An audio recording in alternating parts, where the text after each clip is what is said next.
parece? Entonces vamos al segundo.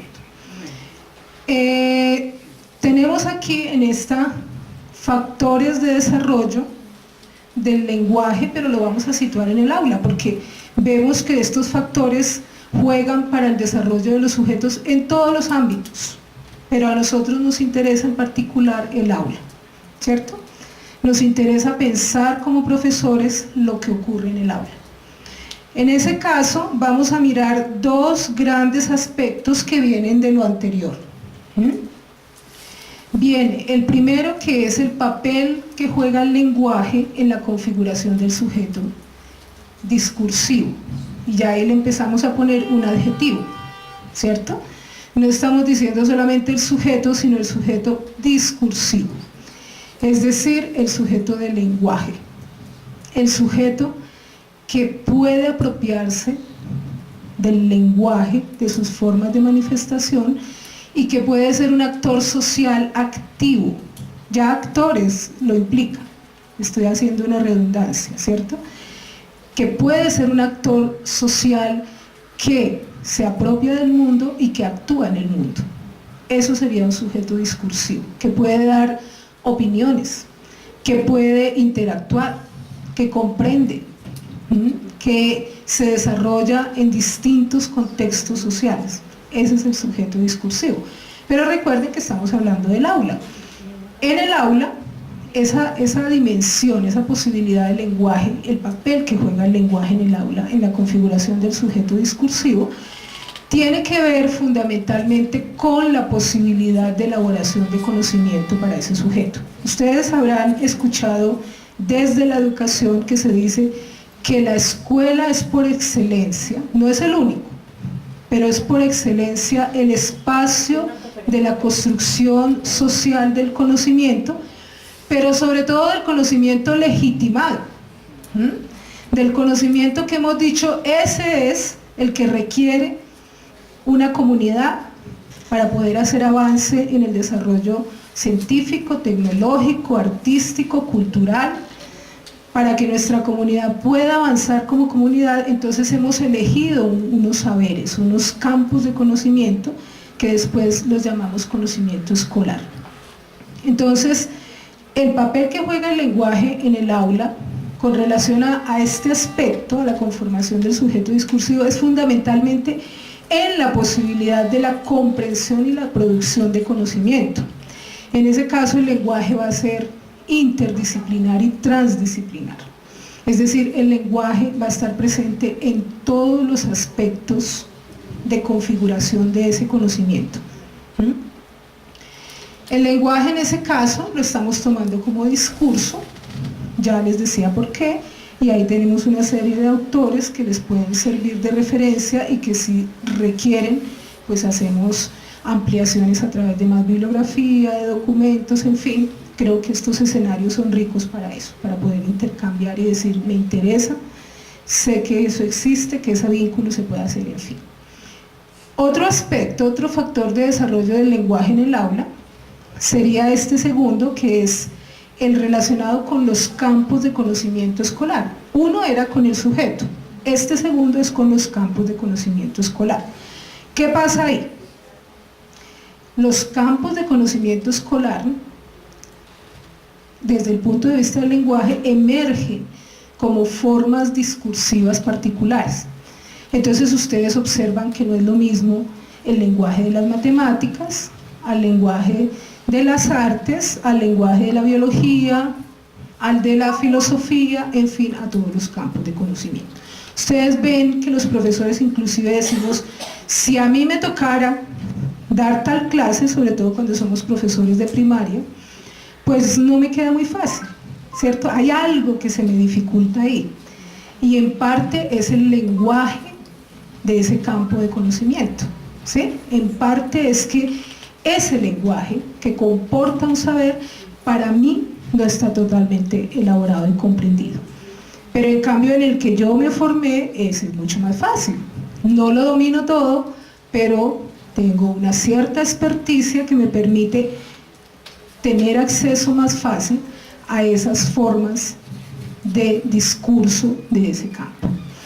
Entonces, en este sentido, miren, es muy importante este factor para el aula, porque el profesor tiene que comprender no solamente que los niños tienen dificultades, que los estudiantes tienen dificultades con esos lenguajes de los campos de conocimiento, sino el mismo profesor puede tener dificultades. Él puede tener dificultades dado el nivel de desarrollo que tiene de ese campo. Muchas veces para nosotros un lenguaje de un campo de saber es completamente ajeno, así le estén hablando en español o le estén hablando en lengua de señas, pero ese no entiende. ¿Por qué no entiende? Porque el lenguaje de ese campo y el saber que comporta ese campo todavía no son míos, no están apropiados. Entonces, en ese caso hay que mirar si las dificultades de los estudiantes vienen por esa vía, ¿sí? Por eso es que poníamos allí que en este caso aparecen las relaciones curriculares, didácticas, los procesos del aprendizaje, todo aquello que el profesor se propone a propósito de un campo de conocimiento. Ahí hay complejidades que vale la pena discutir. Continuamos con la otra. Bueno, eso era lenguaje en general. Ahora sí vamos a mirar aspectos relacionados con los sistemas lingüísticos particulares que tomamos de ese potencial del lenguaje y lo convertimos en un sistema para la comunicación. Vamos a hablar de la lengua. Cuando digo la lengua, no estoy diciendo la lengua española solamente. Cuando digo la lengua, estoy diciendo todos los sistemas de las lenguas. La lengua de señas, la lengua española, la lengua inglesa, la lengua francesa, es decir, ese sistema que por excelencia hemos construido los humanos como primer sistema de comunicación humana. Hay más. Esa capacidad de lenguaje nos permite crear muchos otros sistemas, pero lo cierto es que la lengua es el primer sistema de comunicación que desarrollamos y que construimos y que nos es natural, y es el sistema en el que pensamos y ese es el sistema con el que interactuamos. Por supuesto que vienen otros y vienen otras lenguas. Por eso podemos hablar de la lengua materna o de la lengua natural y de segundas lenguas y de terceras lenguas, pero son esos sistemas de comunicación que tienen esta característica que vemos en la diapositiva. Por eso cuando digo la lengua no pueden pensar en una sola lengua, uno piensa en la inmediata, en la de uno, ¿cierto? En este caso, para el mío, en el español, y ustedes, algunos de ustedes, en la lengua de señas colombiana como primera lengua, y después de eso podemos pensar en otras. De ahí nos interesa destacar tres aspectos de ese sistema de lengua. Uno, que es un sistema de signos. Recuerden que cuando hablaba del potencial del lenguaje decíamos que ese se desarrolla fundamentalmente en signos. Entonces, una lengua es un sistema de signos, y es un sistema de signos de carácter verbal.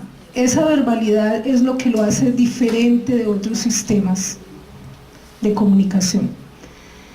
Es decir, el sistema de la música, el sistema de los colores, sistemas matemáticos, los sistemas de numeración, no son verbales. La lengua lo es. ¿Qué quiere decir eso? Que tiene una característica que es su doble articulación que va por la vía de su gramaticalidad, de cómo se componen sus signos, cómo se combinan esos signos y cómo generan significación esos signos. Entonces piensen en cómo se compone una palabra para el caso del español, con sus unidades mínimas hasta completar una palabra, y cómo compone luego otras unidades y cómo desarrolla significados.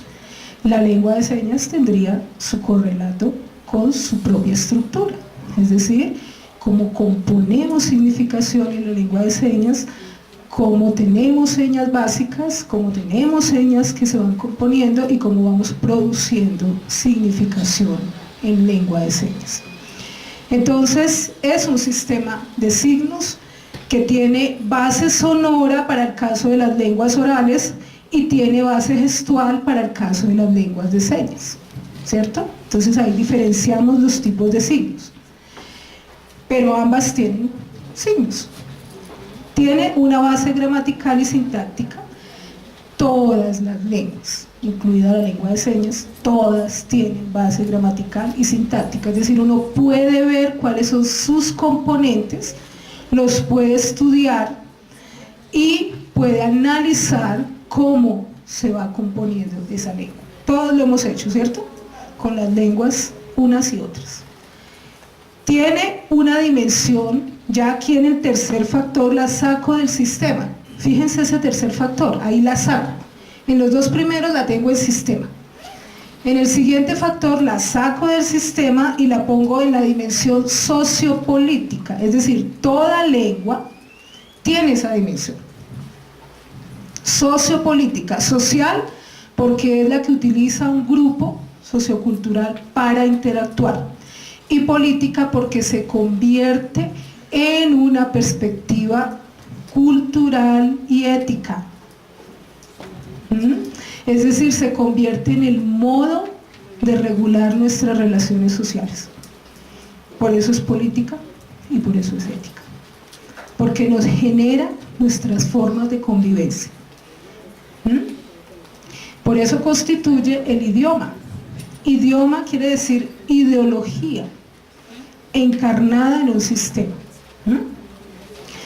Por eso decimos que es la base de la identidad nacional y étnica, y por eso una lengua debe ser defendida a través de las prácticas culturales de sus usuarios, ¿sí? Estoy diciendo cosas muy gruesas, muy generales, que ustedes podrán discutir, preguntar, analizar, en fin, pero son factores, como le puse, factores. Entonces seguimos con otras cositas.